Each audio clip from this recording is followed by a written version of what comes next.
Melissa Bergoffen, PhD candidate for our research topic 2, is going to be talking to us about improving iconographic metadata, application of ontologies and ontoterminologies on Bronze Age Aegean archaeological artifacts with female representations. Bronze Age Aegean dress. Melissa, you have the floor. Okay. Do you guys see my screen? Yes. Okay.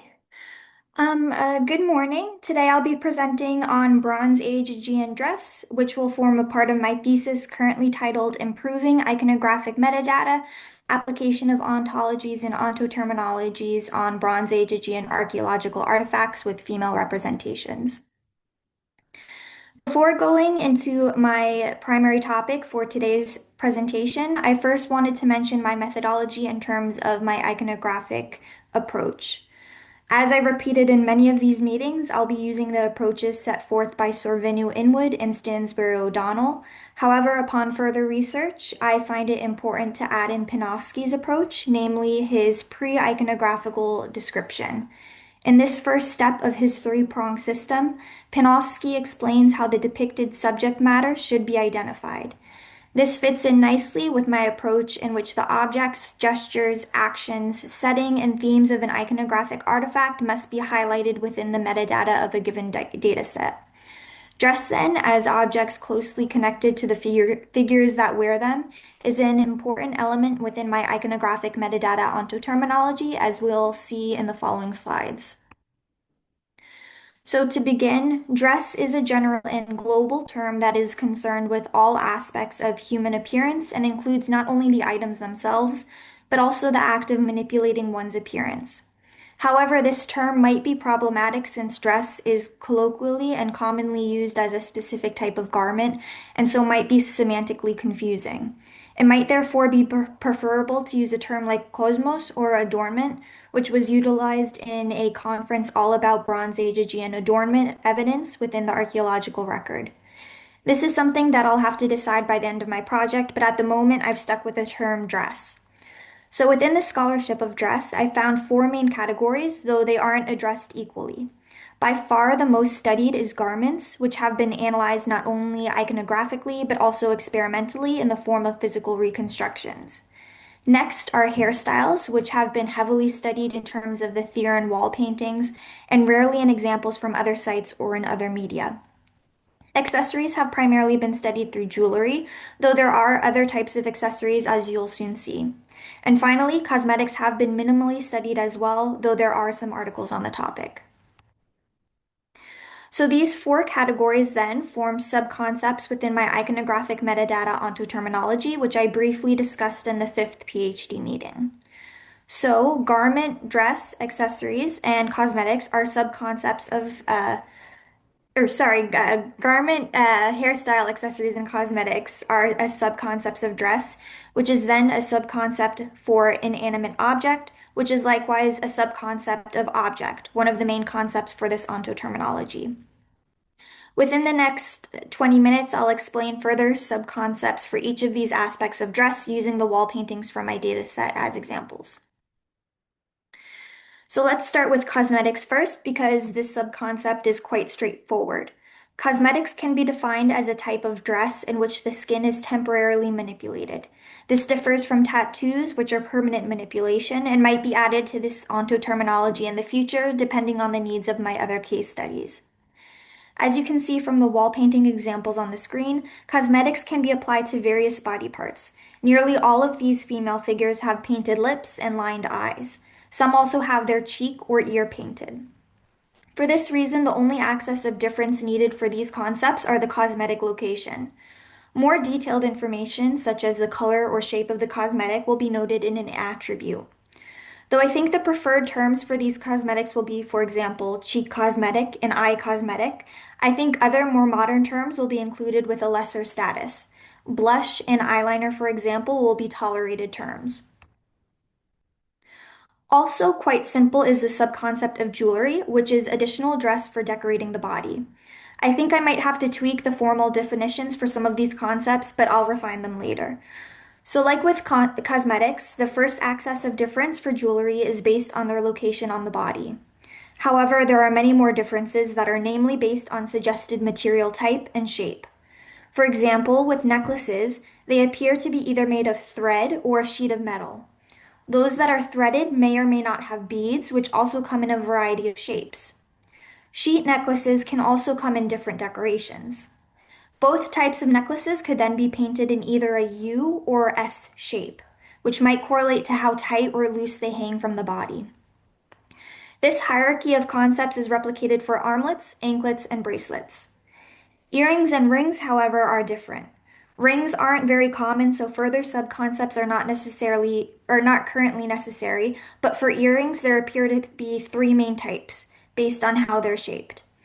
There are chandelier earrings, drop earrings, and hoop earrings. By far, hoop earrings are the most common and come in two distinct versions based on the number of hoops. For all jewelry concepts, there will likely be an attribute of color, potentially joined by one for further detailed description. At the moment, there are three other types of accessories apart from jewelry, and they are garment fasteners like belts, headwear like hats and other hair decoration, and outerwear.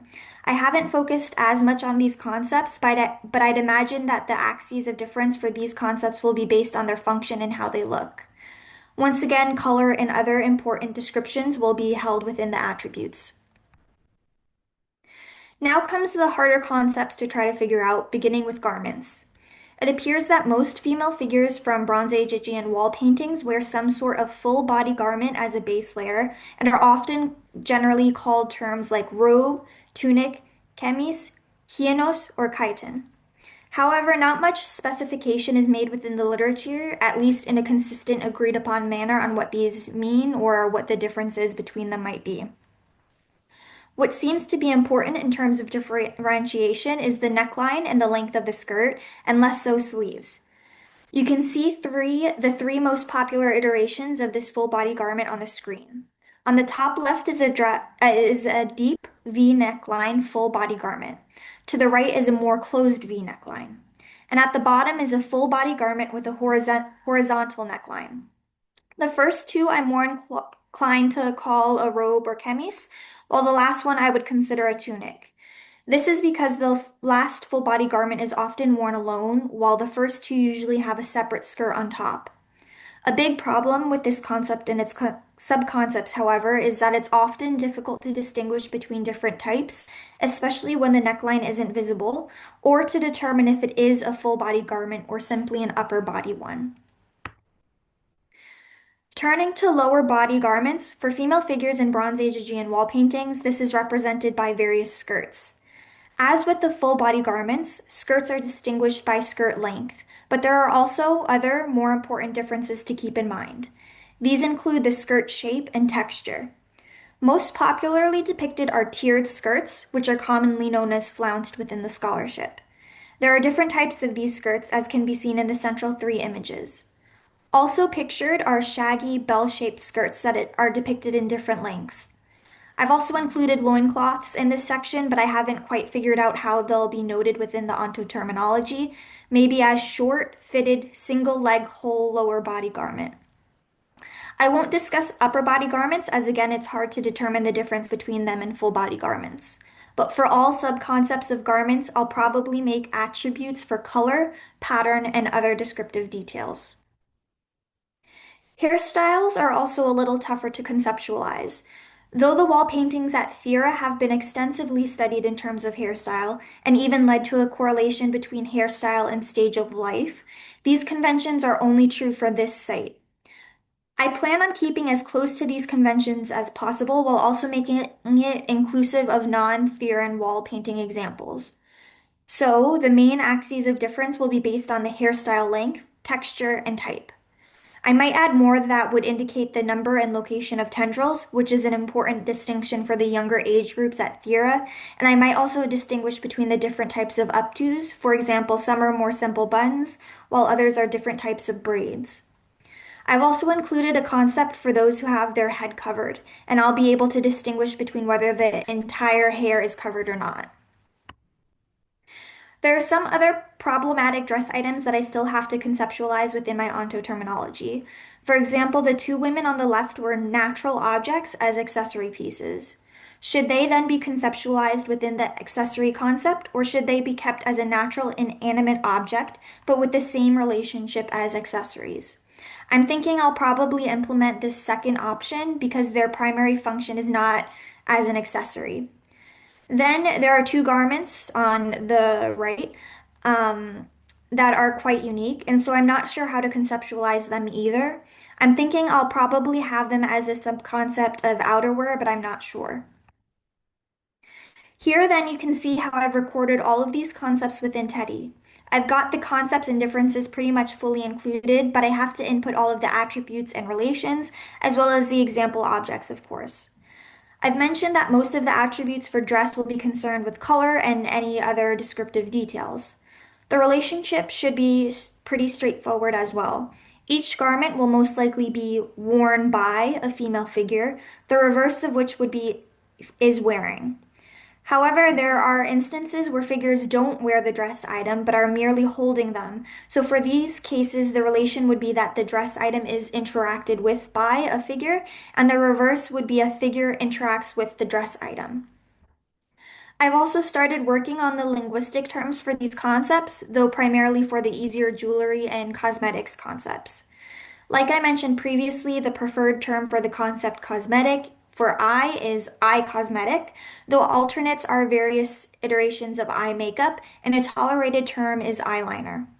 I do still have to complete the formal and informal definitions as well as the variants for each term. So, with all of these more in-depth concepts created, this is what my iconographic metadata onto terminology looks like, though it's missing some of the dress elements that I still need to flesh out. But once this is completed and I populate the objects, I think I'll finally be done with this section of the ontoterminology. So from this ontoterminology, then, I believe the following statistical and comparative queries could potentially be answered. And in my CAA conference presentation earlier this month, I used the ladies in blue wall painting as an example for a query, here specifically asking how many pieces of each jewelry type are worn by the figures. Since I have updated the onto terminology, the result of this query would be more informative, but this gives an idea of what kind of queries and responses are possible for my project. So then what are my next steps for this project? First, I want to write a draft about this dress research I've conducted, though I'm not sure how I'll structure it all within my thesis. I might write a small mock essay on the topic that will then be broken down and separated into different sections for the actual thesis. Then, once that's completed, I plan on spending the next couple of months focusing on the more technical aspects of this project, since I have a lot of scholarship digitally, and the next couple of months I'll be on excavation. In the fall, I then hope to start working on my next case study, which will be Bronze Age Aegean sculptural artifacts like figurines. This research will probably take me into the new year. So with that, thank you for your time, and I'd appreciate any questions or comments on how I'm structuring the dress portion of my iconographic metadata onto terminology. Thank you.